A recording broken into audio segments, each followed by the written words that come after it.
আজকে যেটা শুরু করছি সেটা মধ্যপ্রদেশের সাগর এলাকার একটা ক্রাইমের সত্য ঘটনা।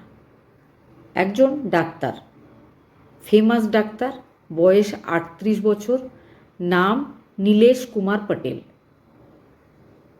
তার একটা বড়সড় ক্লিনিক রয়েছে, বেশ কিছু কর্মচারী সেই ক্লিনিকে কাজ করে। বাড়িতে রয়েছে তার স্ত্রী সীমা কুর্নি পটেল, বয়স ৩৫ বছর, তার ৩ সন্তান, সবথেকে বড় মেয়ে, তারপরে দুটো ছোট ছেলে। মেয়ের বয়স ১১ আর ছেলেদের বয়স ৯ আর ৬। ১১ মার্চ ২০২৬ ডক্টর নীলেশ পটেল রাত্রেবেলায় ২টোর সময় ক্লিনিক থেকে বাড়ি ফিরেছিল। স্ত্রী তখনও বসে অপেক্ষা করছিল। হাজব্যান্ড বাড়ি ফিরে আসতেই স্ত্রী জিজ্ঞেস করে, আবারও লেট হয়েছে কেন? তুমি নিশ্চয় নিজের গার্লফ্রেন্ডের সাথে দেখা করতে গেছিলে।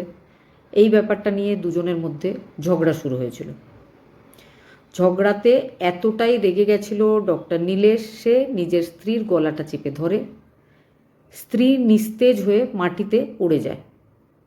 এবার ডাক্তারের হুঁশ হয় যে তিনি নিজের স্ত্রীকে মেরে ফেলেছেন।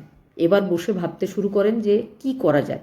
প্রথমে ভেবেছিলেন যে হার্ট অ্যাটাক বলবেন সবাইকে, হার্ট অ্যাটাক হলে পোস্টমর্টম হবে, পোস্টমর্টমের পরে বোঝা যাবে যে হার্ট অ্যাটাক তো হয়নি, শ্বাসরোধ করে মারা হয়েছে। এবার মাথায় অন্য একটা প্ল্যানিং চলে আসে। তার ক্লিনিকে কাজ করে তার সবথেকে দুজন বিশ্বস্ত কর্মচারী, নাম রামকৃষ্ণ পটেল, শুভম পটেল। তাদেরকে তিনি ডেকেছিলেন। তারা চলে এসেছিল। আসার পরে তিনি তাদেরকে বলেছিলেন যে তোমাদের ভাবি খুব অসুস্থ, হার্ট অ্যাটাক হয়েছে, তো তাকে নিয়ে সাগরের বড় হসপিটালে যেতে হবে। তোমরা আমাকে সাহায্য করো। তাকে নিয়ে গিয়ে আমার যে নতুন গাড়ি, টাটা পাঞ্চের একটা গাড়ি তিনি মাত্র ১ মাস আগে কিনেছিলেন, সেই গাড়ির ড্রাইভার সিটের পাশে নিয়ে গিয়ে সীমাকে বসানো হয়। আর পেছন সিটে তার দুজন কর্মচারী তারা বসে, আর ড্রাইভার সিটে ডক্টর বসে। গাড়ি চালানো শুরু হয় রাত্রেবেলায় ২:১৫। প্রায় ২৫ কিলোমিটার যাওয়ার পরে তিনি নিজের দুজন কর্মচারীকে সত্যিটা বলেছিলেন যে রাগের মাথায় তোমাদের ভাবির গলা চেপে ধরতে সে মারা গেছে, আমি এবার তাকে নিয়ে যাচ্ছি হসপিটালের উদ্দেশ্যে, কিন্তু আমি হসপিটালে যাব না, রাস্তায় অন্য কিছু একটা প্ল্যানিং করতে হবে, তোমরা আমার সাথে থেকো। তারা দুজন রাজি হয়ে গেছিল, তার কারণ তারা দুজনেই ডক্টর নীলেশকে খুব শ্রদ্ধা করে। যেহেতু তারা অনেক বছর ধরে তার কর্মচারী, ডক্টর নীলেশ যা বলে তারা মাথা নিচু করে সেটাই মেনে নেয়, সেটাই করে। সেদিনও তারা সেটাই করেছিল। ডাক্তার সোজা আরও কিছু কিলোমিটার যাওয়ার পর নিজের শ্বশুরবাড়িতে কল করেছিল, নিজের শ্বশুরমশাইকে আর নিজের স্ত্রীর বড় দাদাকে। তাদেরকে জানিয়েছিল যে আপনাদের মেয়ের হার্ট অ্যাটাক হয়েছে, আমি সাগরের বড় হসপিটালে যাচ্ছি, আপনারা চলে আসুন। ৩ বার ভদ্রলোক কল করেছিল নিজের শ্বশুরবাড়িতে। প্রথমবার বলেছিল অসুস্থ, দ্বিতীয়বার বলেছিল যে আমার নতুন গাড়ির সিএনজি গ্যাসের ট্যাঙ্ক ব্লাস্ট হয়েছে, পুরো গাড়িতে আগুন ধরে গেছে। আরও কিছুক্ষণ পরে আবারও একবার কল করে বলেছিল গাড়ি পুড়ে ছাই হয়ে গেছে, আমি বেরিয়ে পড়েছিলাম তাই আমি বেঁচে গেছি, তবে আপনাদের মেয়েকে বের করতে পারিনি, ডোর লক হয়ে গেছিল, আপনাদের মেয়েও মারা গেছে। ৩ বার ৩ রকম কথা সে নিজের স্ত্রীর বাপের বাড়িতে স্ত্রীর দাদাকে, বাবাকে বলেছিল। বাবা রাধাচরণ পরবর্তীকালে এই পুরো ব্যাপারটা পুলিশকে বলেছিলেন। পুলিশকেও খবর দিয়েছিল স্থানীয় লোকেরা। গড়াকোটা সাগর হাইওয়েতে টোল প্লাজা পার করার পর তাদের গাড়িটা দাও দাও করে জ্বলতে শুরু করে। কিছু দূরে লোকজন ছিল, তারাও দেখেছিল। তারা সেই এরিয়াতে ছুটে এসেছিল, দেখেছিল গাড়ির ভেতরে যা কিছু আছে সব পুড়ে ছাই হয়ে গেছে। আর সেই ভদ্রলোক, সেই ডাক্তার জোরে জোরে চিৎকার করে লোকজনের কাছে সাহায্য চাইছে। তবে এতক্ষণ সে সাহায্য চায়নি, গাড়িটা পুরো পুড়ে যাওয়ার পর সে সাহায্য চাইছে। ভোরবেলায় 4টের সময় পুলিশ চলে এসেছিল। পুলিশ এসে খুব ভালোভাবে তদন্ত শুরু করে। এদিকে ভদ্রলোকের যে শ্বশুর আর স্ত্রীর বড় দাদা, সেও ততক্ষণে এসে পৌঁছেছে। তবে পুলিশের প্রথমটায় মনে হচ্ছিল যে হয়তো রোড অ্যাক্সিডেন্ট। তারপরে ধীরে ধীরে যখন মেয়ের বাবার দাদার কথা শুনেছিলেন বা 3বার 3 রকম গল্প, পুলিশের কাছেও সে বারবার নিজের বয়ান পাল্টাচ্ছিল। সে বলেছিল সিএনজি ট্যাঙ্ক ব্লাস্ট হয়েছে, কিন্তু গাড়িতে ভালোভাবে দেখা যায় যে গাড়িটা পুড়ে গেলেও সিএনজি ট্যাঙ্ক কিন্তু একদম অক্ষত। ডক্টর নীলেশ পুলিশ টিমকে বলেছিল যে পেছন থেকে একটা লরি এসে তার গাড়িতে জোরে ধাক্কা দিয়েছিল, তারপরে ব্লাস্ট হয়, তার গাড়িতে আগুন লাগে। গাড়িটা পুড়ে গেলেও বোঝা যাচ্ছিল যে পেছন থেকে কখনোই কোনো লরি এসে ওই গাড়িটাতে ধাক্কা দেয়নি। ধাক্কা দিলে সেই ধরনের আঘাত অবশ্যই থাকতো গাড়িতে। পুলিশের একটা ব্যাপারে সবথেকে বেশি সন্দেহ হয়েছিল যে পুলিশকে বারবার বলা হচ্ছিল যে গাড়িতে ব্লাস্ট হয়েছিল, আগুন ধরে গেছিল, গাড়ির ডোরগুলো লক হয়ে গেছিল, সেই জন্য তারা সীমাকে বের করতে পারেনি। পুলিশের প্রশ্ন, সীমাকে বের করতে পারেনি, তারা 3জন কিভাবে বেরোলো? যদি তারা বেরোলো তাহলে সীমা বেরোলো না কেন?